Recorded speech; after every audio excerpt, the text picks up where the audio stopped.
Hey everyone, and thanks for jumping back into the Macroverse.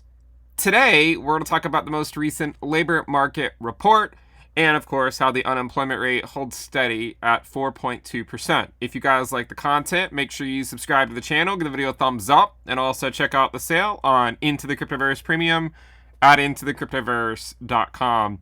It's actually been, I think, a couple of months since we last did a video on the labor market specifically, so seems like a good time to look to see what's going on over with the unemployment rate and the labor market. You can see actually that the unemployment rate here held steady at 4.2%. It increased from 4% to 4.2 earlier this year, and now it's holding steady at 4.2%. A lot of times what I like to do is look what happened a year ago, because oftentimes seasonality can play a big role. For instance, just a few weeks ago, we were talking about the expectation that initial claims would start to go up in May, right? We said in May, we'll likely see initial claims start to go up, not because we have a crystal ball or anything like that, but just looking at the last 2 years, you can see that initial claims really started to go up in May and June. And so we just speculated, dubiously, of course, that, hey, we're probably going to see initial claims go up in May and June. And sure enough, we just got the first release of initial claims in May, on May 1st, for the last week of April, and you can see that it's starting to go up basically right on schedule. So a lot of times I do like to at least look to see what happened last year, because it might give us some insight into what's going to happen this year. Not, of course, that it has to play out the exact same way, but there can be elements of seasonality that certainly can have effects on the labor market. So if you look at the unemployment rate, you can see that it's at 4.2%. It held steady. So April was the same as March. So then I want to go back to see what happened last year in April. Here's April of 2024 at 3.9, and it was also the same level as March, with also an increase earlier in the year from 3.7 to 3.9, and then it held at 3.9 for a little bit. This is an increase from 4 to 4.2. Now it's holding at 4.2 for a little bit. But what you'll notice is that the unemployment rate, starting in June, when we got the release for May, so that'll be next month, that's when it really started to go up, and it went from 3.9% all the way up to 4.2, which has basically been the ceiling on the unemployment rate ever since. So if general seasonality were to hold up, if we see initial claims go higher in May and June, like they have for the last couple of years, then arguably we could see the unemployment rate do something similar, right? Now, that doesn't mean that it has to immediately go up, but even if you go back to 2023, you'll see that, going into the summer, we had a bit of an increase. And so I would argue that given the potential expected rise, right? I mean, I can't obviously know for sure, but if the initial claims do continue to go up in May and June, then it seems like it would probably also correspond to the unemployment rate going up. But remember, this is a very slow moving series. If you were to apply, say, like a 7-month moving average, you can actually see that it has stalled out here a little bit. I mean, it basically hit a high in December of 2024, the 7-month moving average, and it's starting to curl back up, but it really slowed down, right? Like the rate at which the unemployment rate was increasing significantly slowed down late last year. So let's go through and look at some of the other employment statistics. We can look at the unemployment level. This is just looking at the number, right? Just a number here, and you can see that it has continued to go up. This has actually hit a new high, right? So this is actually higher than the last couple. This was 7.1, this was 7.12 million, this is now 7.17 million. But you also have to remember that, the labor force could be expanding. Also, technically, I do believe the unemployment rate was higher this month than it was last month when you go to sort of like the decimal, like the second decimal, second and third decimal, but really not a huge effect. This, so far, has still been sort of a slow and steady increase. And if you apply, say, like a 7-month moving average of it, you can kind of see what I'm talking about. It's not quite what you saw in the parabolic increases of the unemployment level in prior major recessions, right? Furthermore, you have to remember that in the recession in 1990, once the parabolic part of the unemployment rate really started moving, the stock market already bottomed. So again, obviously there's no way to know, but there are times where you get these big moves up in the unemployment rate, but by the time it's obvious, the stock market, potentially has already bottomed. So do be aware of that. A lot of times the market does like to price things in well ahead of time.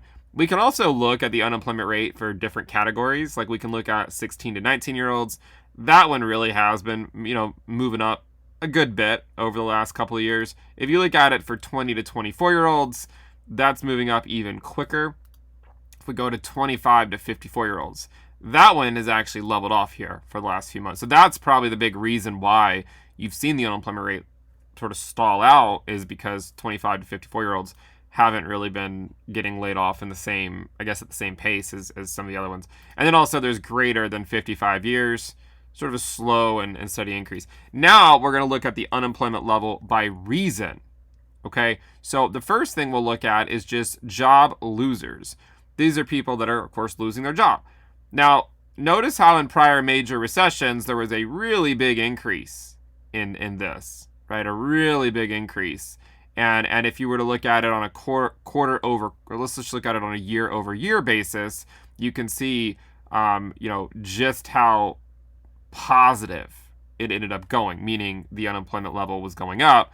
And you can see that this time it hasn't really been as bad, at least not yet, right? At least not yet. And so arguably, I used to just be able to say that and the stock market was doing okay. Obviously, with the recent 20% drop in the stock market, it's not like we can pretend like the stocks aren't potentially noticing, but there are recessions where the drop is only 20%. I think that for the stock market, the big test here is going to be, how does it react to its 200-day moving average and also potentially the 20-week estimated 21-week EMA. You can also look at job losers on temporary layoff. Let's just go back to we can zoom in here. Let's go look. So here's job losers, right? Here's job losers. Here's job losers on temporary layoff, right? Still not that far off just the lows. Now you have job losers not on temporary layoff. That has been sort of a slow and steady increase. Also a slow and steady increase back over here in 06 and 07, but then we sort of hit a critical moment where it, we had the banking crisis and everything fell apart. So also in the 1980s, right, sort of a slow and steady increase. This was a 20% drop in the stock market. And then you had a longer recession a year later, but the low still ended up being a higher low compared to the recession from 1980. We can look at persons who completed temporary jobs, not really that interesting. Job leavers, people like leaving their jobs. We also have re-entrants to the labor force. But the one main thing that has been really going up over the last few years is new entrants to the labor force being unable to find jobs, right? That's been a slow and steady increase for a while now. Now, if we go look at the unemployment rate per state, I'm not going to spend a lot of time on this, but we usually just like to look at a few states because it's in alphabetical order. Alabama always comes up first. It's actually been relatively steady for the last few months. If we go check in with some of the bigger states, we have California. Unemployment rate in California has actually been dropping over the last few months. So that's very different than what's been happening for most of 2022 through 2024. Unemployment rate in California has been dropping in 2025. If you look at Connecticut, some of these New England states have been, for a long time. Connecticut is starting to see an increase in the unemployment rate, which is very different than what it was doing for the last few years. A lot of this is very region specific. If you were to go look at for instance, New York, that's also been dropping, kind of like California, right? It's been dropping ever since 2025 began. But then other states, let's go check in with, say, South Carolina. Well, I guess this one's also been dropping, right? This one's been dropping as well. So it's very region specific, right? Like some states see the unemployment rate moving higher, like New Jersey. I think Nevada is also, well, it has been moving higher for a while, but I guess recently it's dropped a little bit. It's very region specific, DC was one of the places that had one of the highest unemployment rate increases, over the last couple of years, and it's starting to move up again really, really quickly from 5.3 back in January, and now it's at 5.6. So what you can do is you can actually look at the number of states where the unemployment rate is rising compared to, say, 1 month ago, And, it's only about 16. Only 16 states had an unemployment rate that was higher than it was 1 month ago. And if you look at it compared to, say, well, I guess you could go back and look to see when did it top out in 2024. It didn't top until August. In 2023, it also topped sort of in that August, September timeframe, really September, but the third quarter of the year. So I wouldn't be that surprised to see this go up as we get later on into the year. You can also see that there was sort of a pullback right here in Q1, and then it picked back up going into the second and third quarters of the year, right? Getting into the, sort of the dull summer days, the dog days of the summer. We've seen unemployment rate go up the last couple of years. If you look at it over the last 3 months, it obviously looks a little bit different. And then, of course, you can look at it over the last 6 months as well and see that this one, you can see that it sort of topped out right here in late 2022. And this also topped out right here in late 2023. And then this one right here topped out sort of in like late 2024. The lows have been higher, though, right? This low was in April of 2023 at 5 states. This one was in April of 2024 at 19. Now, we still have it for March, right? We still need to get it for April, is at 22. So let's see what happens with this, and if it's a higher low, a lower low, or what. Here, you can actually look at a map of the states, and let's just look at it over the last 6 months. Very region specific, right? You have a cluster of New England states that's been going up. The New England states were actually one of the few areas of the country that were not going up as much, a year and two ago, right? Like if you look at January 2023, that area of the country was not looking at a rising unemployment rate, and instead it was sort of the central part of the country. In fact, if you were to play this from October of 2020, and now we're in 2022, right? You can see large sections of the country, 2023, 2024, and then now here we are, right? Where this section of the country is seeing rising unemployment, while over here it's not. But if you were to go previously, right, if you were to look just like a few months ago, you can see the western part of the country was experiencing that, but it was also at the end of the year. So if you go look at alternative unemployment rate measures, this is the main way, right? Just looking at U1, or sorry, no, this is not the main way. This is looking at greater than 15 weeks unemployed. That actually went up. Job losers, again, went up slightly. Now what I'd like to do is go look at the employment level. Right, so this actually increased by 177,000. This is, you can see here, this is represents a change in a given category. We can look at total non-farm employees to start off with. Again, you can zoom in and look at it. But what I like to do is look at it on a quarter-over-quarter basis or a year-over-year basis. Really, year-over-year is probably the best way to look at it. Still, well above zero, right? And one of the things you'll notice is that a lot of these prior recessions occurred when it went below zero, when the year-over-year change in the unemployment or in the employment level went negative. It hasn't actually gone negative. It's at 1.19%.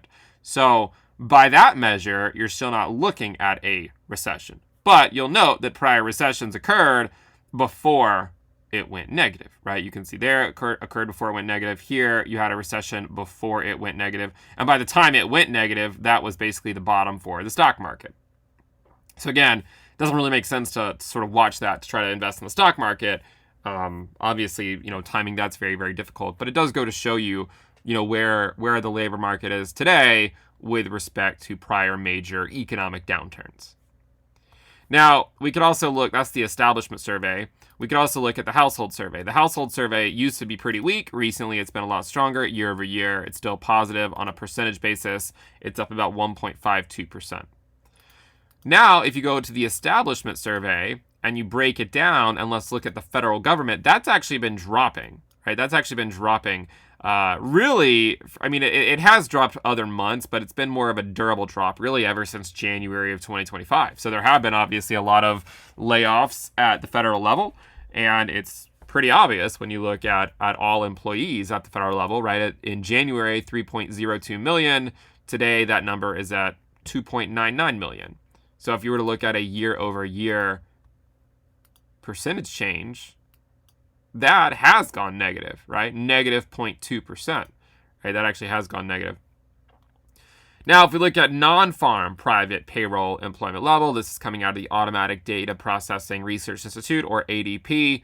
Again, looking at a year-over-year change, it isn't so bad, right, in terms of where the numbers are right now, right? Still 1.8 million more than last year. Total temporary help services employees actually went up this past month, which is a good thing to see. It had been dropping, but it actually went up for the first time in 2025. So not a lot. And if you look at a year-over-year percentage change, it is still negative.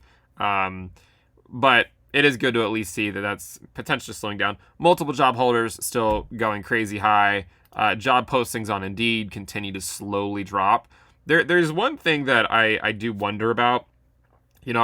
Yes, there were rate cuts in September, and following those rate cuts, we saw some of these, we saw some job postings start to increase again. But I do believe there's a high probability that the current Fed funds rate is higher than the neutral rate, and therefore it's going to continue to lead to a slowing economy. And you can see that hires have continued, or at least job postings have continued to go down. Right now, you could break it down by category and see that some categories look better than others. New listings is still, just above pre-pandemic levels because this is indexed to 100. It's still above that. But I wouldn't be surprised to see it go back down there relatively soon. You can also look at the employment to population ratio, look at a year-over-year change there. It is negative right now, and you can see that prior negative periods did correspond to recessions, but not all prior negative periods corresponded to recessions. In fact, most of the recessions that you see, if not all of them, had larger drawdowns in the year-over-year change of this metric.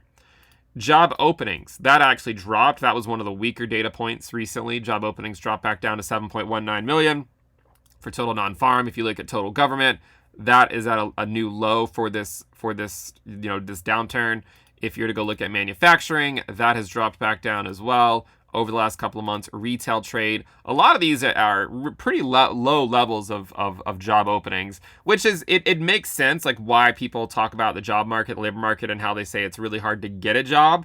If you go look at hires, for instance, right, it did go up, but it is still relatively low, right? If you were to take, say, like a 7-month moving average, it has gone up, but again, hiring is still relatively low, especially considering where it has been for many, many years, right? It's at basically levels that it hasn't been at since like 2017. So hiring is pretty far down. Now, you can also look at the job quits rate. Job quits rate here actually went up, which is a good thing to see. What it means basically is, a lot of it's unintuitive. Like a lot of people think like, oh, quits went up, that's a bad thing. But really, if quits are going up, it just means that people are more comfortable quitting their job. Now, there are times where it goes up and then goes right back down. So we need to be aware and cognizant of that. But it is at least a good thing to see it going up over the last few months. Layoffs and discharges actually came in pretty good this past month. We actually saw a big drop from 1.78 million down to 1.56 million. Again, if you take, say, like a 7-month moving average, like we obviously know that it's been going up, but arguably it's only just now getting to pre-pandemic levels. It just kind of shows you how distorted the economy became with all the money printing from the pandemic. And despite all the layoff headlines, you could argue that we're just sort of getting back to a sense of what normal was. If you go back to pre-pandemic levels, like it was pretty normal to get, between 1.5 to 2 million layoffs in a month. And, during the pandemic, this went all the way down to less than 1.5 million, which was not a very common level pre-pandemic.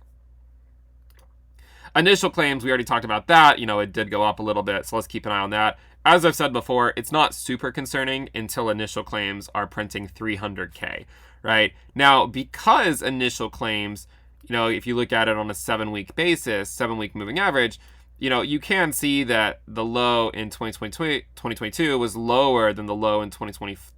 Or I guess this was really late 2022, and then a higher low here, potentially another higher low. So the main area of weakness for initial claims is in the summer, and we're already starting to see it go up. So I would argue that as long as it stays below 300K, it's still relatively okay for the labor market. Above 300K, I would be more concerned that we would sort of induce a negative feedback loop where, increasing layoffs lead to lower demand, which lead to lower earnings by companies, which then lead to more layoffs. And that's kind of a brutal cycle to get in. We haven't been in it so far, this market cycle, right? We haven't really seen that. So far, all the downturns in the stock market have eventually recovered. But if initial claims go above 300K, that could become concerning. So far, we're not there, but it is an area, something to keep an eye on. You can even look at an initial claims map normalized by population and see that kind of the main regions right now that have the highest initial claims normalized by population are up here in like New York and Vermont and Massachusetts, and then also all the way out in California. We could also look at a continued claims map, right? A continued claims map normalized by population and kind of see something similar, right? It's very similar. But one of the things you could do is you could look at continued claims per state. I like to go look at what's going on in Nevada. That seems to be one that has been seeing an increase in claims for a while. And you have to wonder, right? I mean, there are prior times where it had these higher lows for years and years and years. And then once it reached a certain level, it then induced a recession, right? Same thing right over here in this recession, right? A low in 2005, then a higher low in 2006, then a higher low in 2007. And then once it got up to these levels, it then induced a recession. So the labor market, continued claims and initial claims, I mean, it certainly can give a false sense of security for years and years and years, right? And then before you know it, if monetary policy does not change quickly enough, it can induce a recession, right? Just when people kind of get comfortable with the idea of it going up and the market not caring, and then at some point, after so many years of the market not caring, it all of a sudden then starts caring again, The labor market is one of those things where the market, the stock market doesn't care about it for the longest time. And then once it does start to care about it, it's like the only thing it cares about. But again, it's so difficult to time exactly when that process is. So the other things, I guess, to just briefly look at are the recession stuff. So if you look at smooth recession probabilities, as of March of 2025, the odds of a recession were at about 0.84%. So higher than it's been for a while, right? Really since January 2024, but it is starting to go up here again, probably because we saw such a downturn in the stock market. I'm sure that has had some effects, and also we've seen the layoffs by the Department of Government Efficiency. Obviously, there's been all this tariff uncertainty that I'm guessing is affecting businesses and whatnot. So it has gone up, but it's still less than 1%, not a huge increase. Now, if you look at the real GDP recession indicator, that is at a slightly higher level, right? That's at 6.8%. Now, it even went higher in 2022 to 37%, but it was not a recession, right? It still was not a recession. You can see that where prior recessions went, just how high this recession-based indicator was able to go to, right? You could argue that all prior recessions, there was really no turning back once it really went above, say, like a 40% probability, right? Above a 40% probability, I don't see a prior time in history where it did not lead to a recession. So this might be a one to keep an eye on. The SOM rule recession indicator continued to hold steady. The unemployment rate held steady, so it's still at 0.27%. It did give sort of a reading here above that level. But there's also other times in history, right? If you go back over here and look at 1959, right, there was a reading above this level. It sort of triggered, and then it was when it came back up that you got the recession, right? When it came back up. You can also look at the SOM rule recession indicator per state. It was not developed at the state level, but you could at least look at it. California triggered. Obviously, it has now untriggered because we've seen the unemployment rate in California start to go down. But again, as we said, in other places like Connecticut, it might trigger soon.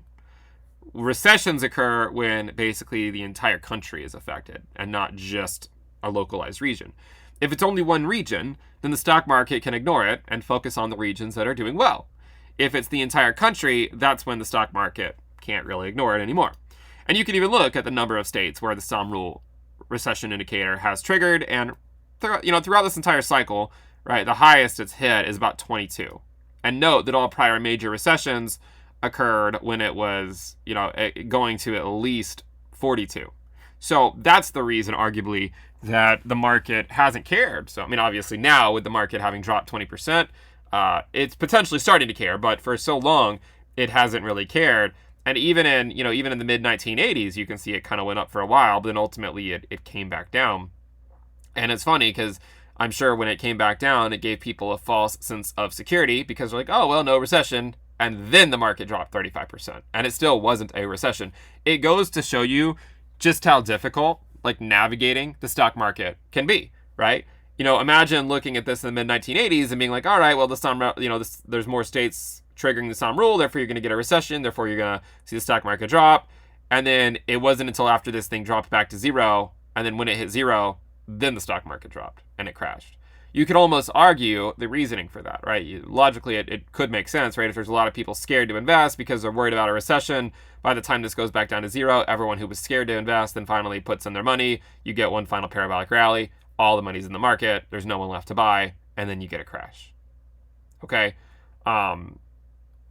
Here, it went up, came back down, and we did get a recession. But can you see just how difficult it can be to sort of look at that stuff and have any glimmer of hope of trying to predict where the stock market's exactly going to go? That's why I think it makes more sense to just have a plan. Right? Have a plan.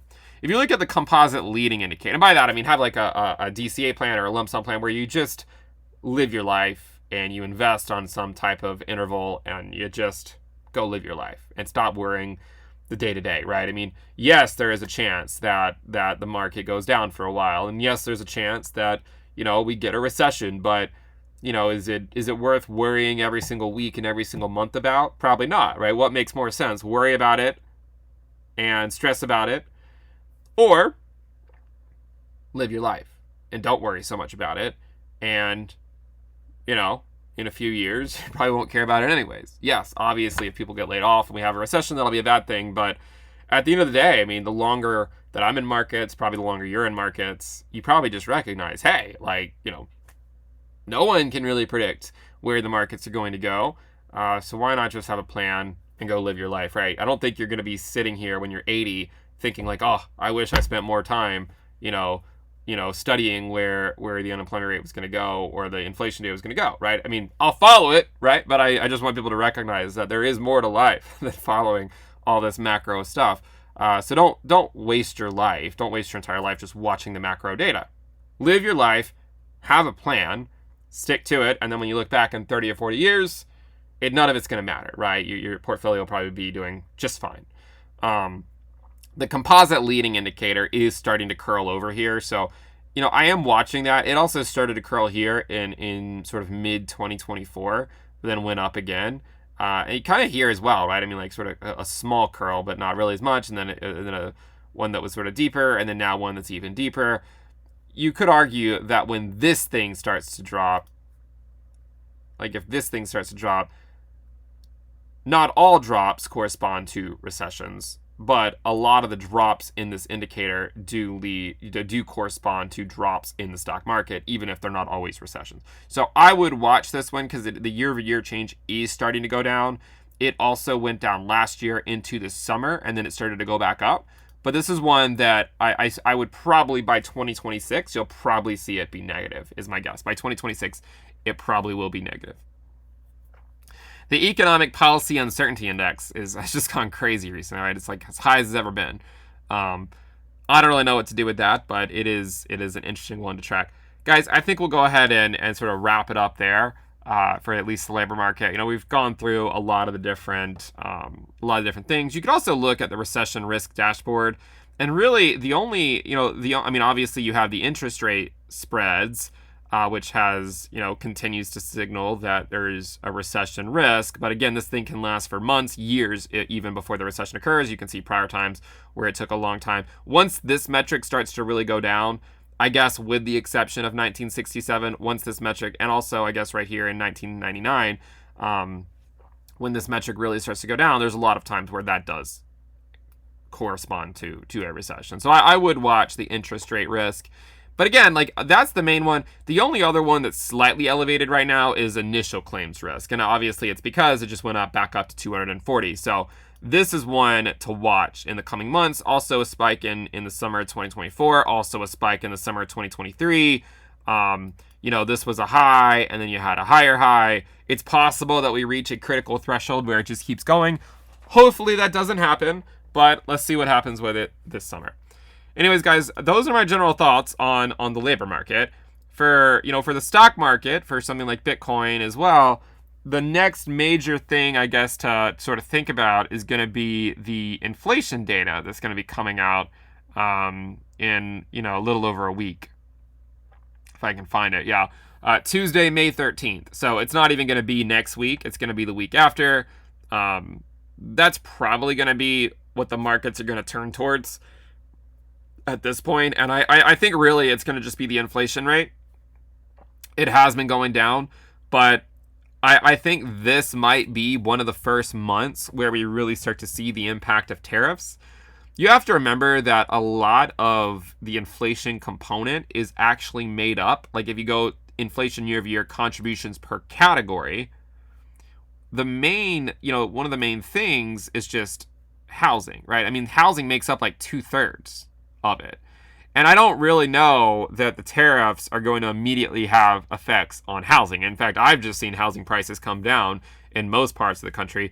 So it is certainly possible that the inflation rate goes up because of the tariffs, but there are some categories that it's not going to, immediately hit. It certainly could hit areas like apparel, but apparel doesn't really make up a strong component of inflation in the first place, right? I mean, if you go just inflation year over year per category, you could look at apparel and see that it's pretty low. You could look at food and beverages. That one has been moving up some recently, so that one might be one to keep an eye on, especially with tariffs coming into play. Also, recreation has been going up. But I think my guess is that the markets are going to sort of turn towards that. The good news is that a lot of that is also made up of, the inflation is made up of things like oil, commodities, and whatnot, and oil has been dropping. So I don't really know exactly what to expect with the next inflation report. I would say that if tariffs were not a thing, like if we didn't have tariffs right now, I would be all about just assuming that inflation is going to go down, right? I think, structurally, it just seems like it's starting to fade here.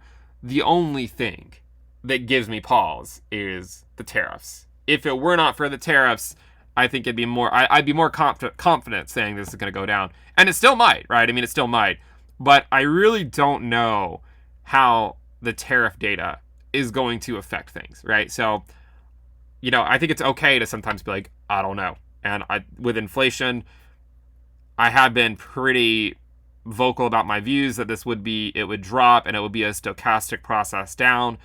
And it has been a stochastic process down.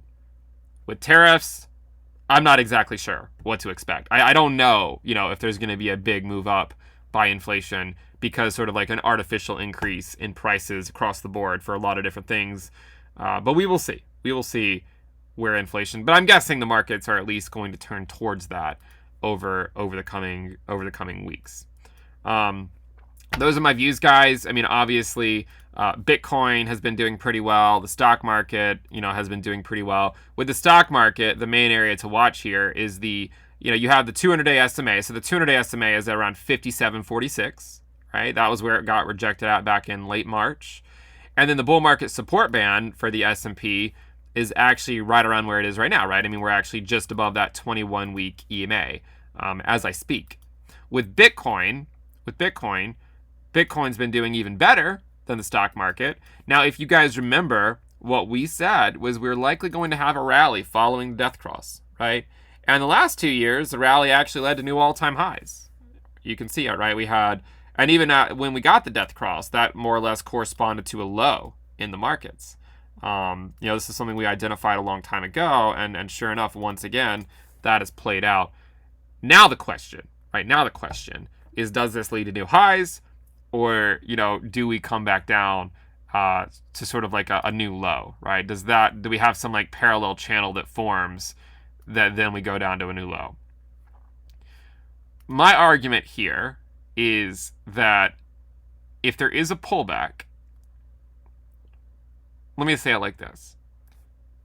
If we are to go to a new low, if you came to me and you said, hey, Ben, I'm from the future, and I just want you to know that this summer Bitcoin will set a slightly lower low. If you were to say that, then I would assume that this would be the area that it would turn around. Okay? The reason why I say that is because in a similar type of examples, right, in similar types of examples, like if you look at last year, and you look at, sort of this parallel channel. I don't know why I'm drawing it. I could just pull up the parallel channel, right? I mean, why don't I do that instead of just talking about it? But if you look at sort of the parallel channel from last year, you can see, right? I mean, you can see, like, even if you were to take, like, a bar pattern, right? If you were to take a bar pattern from, say, like, that low right there to then, like, the lower low, you wouldn't expect this rally to continue much longer if we're going to go to a lower low in June or May, right? You wouldn't. Just based on what you saw last year. That rally, though, that we got last year was before the death cross, right? So this one's after. So you could argue that maybe we're looking at sort of this part, right? Like this part, the death cross rally, right? Now, the death cross rally last year, if you just overlay that, also topped out around this time before going down into a higher low, right? A higher low. Now, if you look at 2019, when you ultimately had, a lower low, right? When you had sort of a lower low, what you'll notice is that when Bitcoin rallied, it just sort of swept the high from where it broke down from, right? It swept that high, and then it eventually came back down and then set a lower low. So if you were from the future and you told me that Bitcoin were to set a lower low, then I would assume that means that it's not going to go much higher. That's what I would assume. Again, I don't have a crystal ball. You don't have a crystal ball. No one fully knows what's going to happen. I'm just saying, if that's what awaits us this summer because of a rising unemployment rate or something like that, this is where you would ultimately expect it to top out, right? Somewhere around 100K. You basically retrace the move from when it broke down from. If you overlay the 10-year yield to the chart, right? And let me actually switch this to a new scale. What you'll notice is how the 10-year yield, Bitcoin and the 10-year yield were very highly correlated not too long ago, right? So, when the 10-year yield went up, Bitcoin went up. When the 10-year yield went down, Bitcoin went down. Well, the 10-year yield has been going down, Bitcoin's been going up. So which one's not telling the truth? You could have a deviation. I mean, it's possible the correlation's breaking down, or it's possible one's not telling the truth. And it could be the 10-year yield that's not telling the truth, right? If the economy's okay and we aren't getting, really bad labor market prints, then why does the 10-year need to crash? But if the 10-year doesn't need to crash, then it probably will just keep going up. Because if the economy is okay, like that's the only real direction for it to go. It's only when the economy starts to crash that the 10-year yield starts to really crash. So that's one thing. But if you came to me from the future and said that we don't have to go back down there, right? And you just said, look, like that's all you get for the year, and Bitcoin goes higher, then what I would expect would be a weekly close above this level. And really, I'd like to see two. But, really one would go a long way because that was what 2019 failed to do. 2019 failed to put in a weekly close above the level that it really broke down from. It had a wick above it, but not a weekly close above it. And so that would be what I would watch. Now, we're going to get a weekly close in just a couple of days. So, I would argue, and I can draw that a little bit lower, right? I would argue that if Bitcoin can stay above this level, and then especially close another week above this level, that would be fairly optimistic. There's been times where Bitcoin gets above the bull market support band, though, kind of like right here in sort of the summer of 2024, where it then just crashes back down a couple weeks later. And that was sort of another one that kind of retraced a lot of the drop as well, but then ultimately it set a lower low.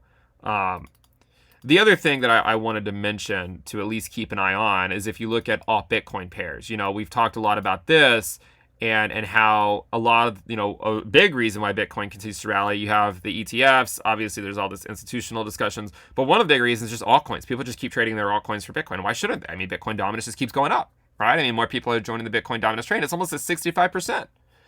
But if you look at when the Fed slowed QT last year, they made the announcement on May 1st of 2024, and then alt Bitcoin pairs bled.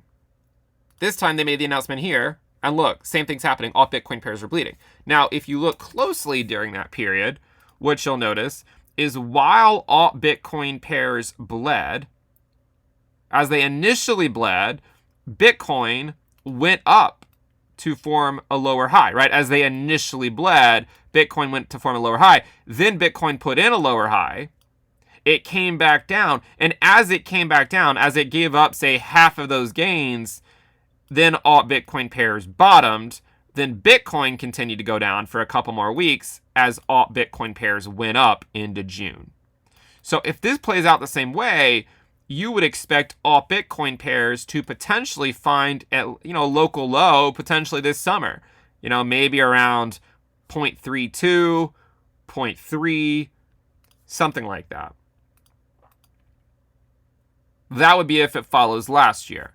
So my guess is that alt Bitcoin pairs continue to bleed. Now, if the Fed comes out and says that QT is ending at the next FOMC, then obviously I reserve the right to change my mind. But even then, I am pretty stubborn, and I probably won't change my mind. But I reserve the right to.